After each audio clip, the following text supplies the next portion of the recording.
Ya pemirsa, kondisi tol Cikarang 7 hari setelah Lebaran pada Rabu malam masih terpantau padat, sementara di Pelabuhan Merak, Banten terpantau lengang. Lalu bagaimana kondisi pagi ini? Kita akan bergabung dengan rekan kita Stefani Patricia di tol Cikarang dan juga Shirley Pertias di Pelabuhan Merak, Banten. Selamat pagi teman-teman, terlebih dahulu saya akan menyapa rekan kita Stefani di tol Cikarang. Stefani, selamat pagi. Bagaimana situasi arus balik di pagi hari ini? Baik, selamat pagi Reza. Pagi hari ini terpantau arus lalu lintas di ruas tol Cikampek mengarah ke Jakarta maupun juga di arah sebaliknya masih ramai lancar. Namun seperti hari-hari sebelumnya, kepadatan cenderung terjadi menjelang gerbang tol Cikarang Utama, di mana pagi hari ini terpantau antrian kendaraan menjelang gerbang tol Cikarang Utama 2 dan 3 mengarah ke Jakarta mencapai kurang lebih 500 meter. Kepadatan salah satunya terjadi karena banyaknya kendaraan besar golongan 3 hingga 5 yang mulai melintas, mengingat saat ini aktivitas perkantoran dan kawasan industri di Jababeka Cikarang yang juga sudah kembali normal seperti biasanya. Selain itu Reza, berdasarkan pantauan kami, arus balik kendaraan pemudik juga masih terlihat pagi hari ini. Banyaknya kendaraan pemudik dengan kendaraan pribadi ini bisa terlihat dengan ciri khasnya adanya barang-barang yang diikat di atap kendaraan. Arus balik kendaraan pemudik diprediksi memang akan terjadi hingga hari Minggu 17 Juli mendatang. Hal ini karena masih banyak anak sekolah yang libur hingga hari ini, sehingga banyak pemudik terutama yang memiliki anak usia sekolah memilih untuk memperpanjang waktu libur mereka di kampung halaman, sekaligus juga tentunya untuk menghindari kemacetan pada puncak arus balik yang terjadi pada hari Minggu lalu di ruas tol Cikarang Utama ini. Reza. Iya Stefani, golongan 3, 4, dan 5 sudah dapat melintasi tol Cikarang. Lalu bagaimana antisipasi dari pihak arus lalu lintas, terutama pihak polisi, untuk mengatur arus lintas arus balik pagi hari ini? Ya baik, kendaraan golongan 3 hingga 5 memang menjadi salah satu juga yang memadati kondisi lalu lintas di ruas tol Cikampek mengarah ke Jakarta. Dan sistem kontraflow memang sudah tidak diberlakukan sejak hari Minggu kemarin. Namun berdasarkan pantauan kami kemarin saat terjadi kepadatan sore hingga malam hari, memang petugas tetap berjaga-jaga untuk melakukan sistem buka tutup di rest area tersedia sepanjang ruas tol Cikampek mengarah ke Jakarta. Tepatnya ada di kilometer 62, 52, dan 42. Di mana rest area ini memang seringkali menjadi salah satu titik kemacetan karena banyaknya pengendara yang akan masuk melalui rest area dan menyebabkan lalin terhambat.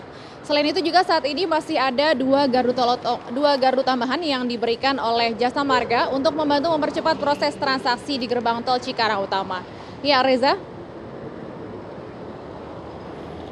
Iya, selanjutnya Stefani, bagaimana sebenarnya banyak pihak kepolisian sampai saat ini yang sudah apakah terjadi jemput bola nanti ketika kepadatan terjadi? Kabarnya bahwa akhir pekan nanti merupakan salah satu akhir pekan yang cukup padat untuk arus balik ke Jakarta. Ya baik Reza, untuk sistem jemput kendaraan hingga saat ini berdasarkan pantauan kami masih belum dilakukan. Namun seperti yang kami kemukakan sebelumnya memang sudah ada 2 gardu tambahan yang dioperasikan. Dan dari informasi yang kami dapatkan Jasa Marga juga memberlakukan dari tanggal 13 Juli hingga 18 Juli untuk shift pertama atau pukul 6 hingga pukul 2 siang. Ini gardu tol otomatis atau GTO juga dikerahkan untuk melayani pembayaran secara tunai. Dikarenakan juga memang banyaknya kendaraan yang mengantri pada pagi hari atau bertepatan dengan jam berangkat kantor, juga kepadatan pada sore hari yang umumnya terjadi dikarenakan berakhirnya jam pulang kantor dan juga jam perkantoran di kawasan industri Jababeka. Ya Reza, sementara itu saat ini juga kita akan memantau kondisi terkini di Pelabuhan Merak, Banten. Sudah ada reporter Shirley Pertias. Baik Shirley, silakan dengan laporan Anda.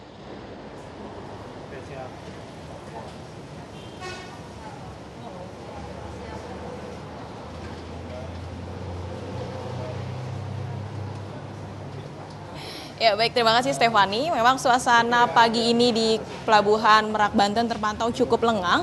Namun aktivitas hanya terjadi saat adanya kapal yang menepi di dermaga Pelabuhan Merak Banten sehingga bongkaran pun yang dilakukan. Dan dari bongkaran kapal yang tiba di Pelabuhan Merak ini masih terlihat adanya kendaraan pribadi yang tiba dari Pelabuhan Bakauheni Lampung menuju Pelabuhan Merak Banten. Dan berdasarkan data yang kami terima pula dari pihak ASDP bahwa jika hitungan dari arus mudik kemarin hingga arus balik saat ini sudah ada 90% pemudik yang kembali ke daerah ibu kota maupun ke sejumlah wilayah di Pulau Jawa dan sekitarnya. Dan berdasarkan data juga bahwa di arus mudik kemarin ada sekitar 741.000 penumpang pejalan kaki dan juga sekitar 158.000 kendaraan yang lebih didominasi oleh kendaraan pribadi.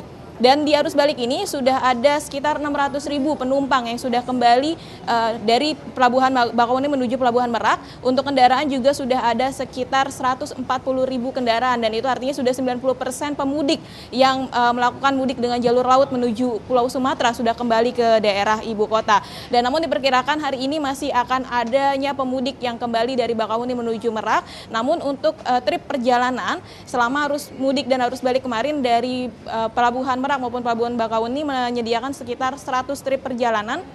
Tetapi untuk hari ini, khususnya mulai dari kemarin, perjalanan dikurangi dikarenakan memang jumlah volume kendaraan maupun penumpang yang sudah mulai menurun menjadi 55 kali perjalanan dari Bakauheni menuju Lampung, begitupun sebaliknya. Dan kami cukup demikian yang dapat kami sampaikan dari Pelabuhan Merak, Banten. Kami kembalikan ke Reza di studio. Silakan Reza. Ya, terima kasih banyak Shirley Pertias melaporkan langsung dari Pelabuhan Merak, Cilegon, Banten. Dan sebelumnya ada Stephanie Patricia yang melaporkan dari Tol Cikarang, Jawa Barat. Terima kasih teman-teman, selamat bertugas kembali dan tetap jaga kesehatan untuk Anda.